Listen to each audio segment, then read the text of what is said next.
this country, man, right now, it's bananas, and this guy trying to take over D.C. and just weaponize these things. And I mean, he's going to think twice. He tried to do that in New York, though. The boogie down, Harlem, Bed-Stuy, do or die.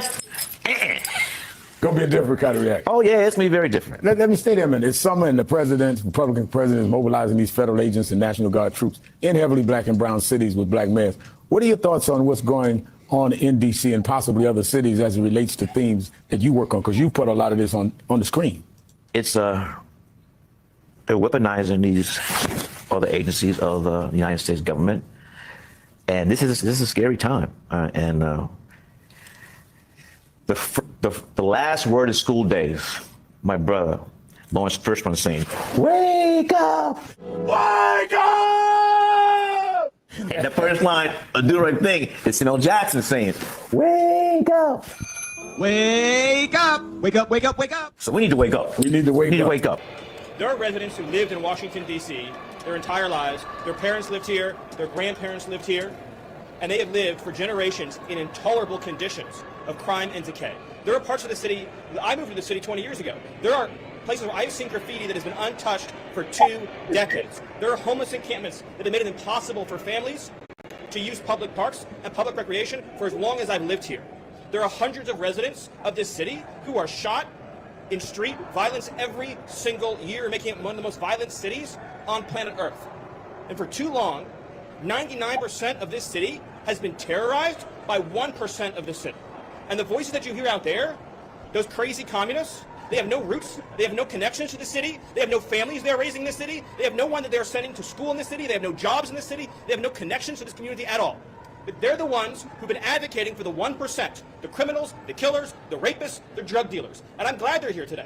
Because me, Pete, and the Vice President are all going to leave here, and inspired by them, we're going to add thousands more resources to this city to get the criminals and the gang members out of here. We're going to dismantle those networks, and we're going to prove that a city can serve for the law-abiding citizens who live there. We are not going to let the communists destroy a great American city, let alone the nation's capital. And let's just also address one other thing.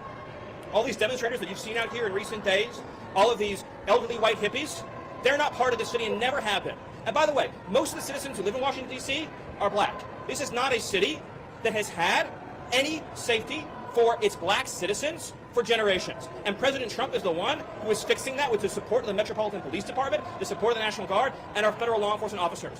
So we're going to ignore these stupid white hippies that all need to go home and take a nap because they're all over 90 years old, and we're going to get back to the business of protecting the American people and the citizens of Washington, D.C. No, I was just going to say, just please don't bring any raisins in the potato salad. Oh. However, I agree with you. No, but see, and I did a video yesterday about the fact that we as black people have to stand up and start. There are issues within the black community that the highly melanated crowd that we have to stop allowing. So, for example, let's use Umar Johnson. Nobody needs to cape for Umar Johnson. You need to say emphatically, this dude is a clown.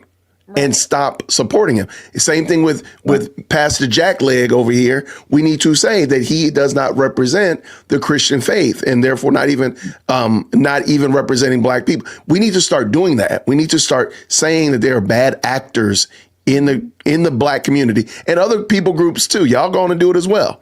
But they're bad actors and we don't support those people and point them out.